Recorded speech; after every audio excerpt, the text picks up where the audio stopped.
प्राचीन समय में कुबेर की राजधानी अलकापुरी में हेममाली नाम का एक यक्ष रहता था।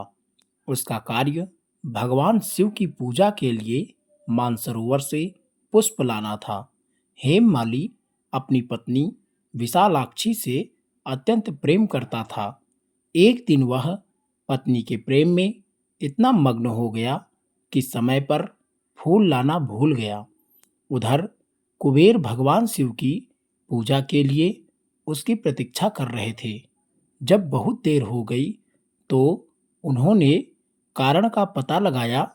ज्ञात हुआ कि हेममाली अपने कर्तव्य को छोड़कर पत्नी के साथ आनंद में मग्न है। यह सुनकर कुबेर अत्यंत क्रोधित हुए और उन्होंने हेममाली को श्राप दे दिया कि वह कोढ़ रोग से पीड़ित होकर पृथ्वी पर भटकेगा। श्राप के प्रभाव से हेममाली का सुंदर शरीर कुरूप हो गया और वह घोर कष्ट भोगने लगा। भूख प्यास और दुखों से व्याकुल होकर वह जंगलों में भटकता रहा। एक दिन उसकी भेंट महान ऋषि मार्कंडेय ऋषि से हुई। हेममाली ने उन्हें प्रणाम किया और अपने दुख का कारण बताया। ऋषि मार्कंडेय ने उस पर दया करते हुए कहा, हे यक्ष, यदि तुम आषाढ़ कृष्ण पक्ष की योगिनी एकादशी का विधि पूर्वक व्रत करोगे तो तुम्हारे सभी पाप नष्ट हो जाएंगे और तुम्हें श्राप से मुक्ति मिल जाएगी।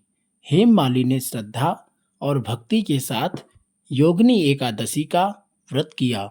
व्रत के प्रभाव से उसका कोढ़ रोग दूर हो गया।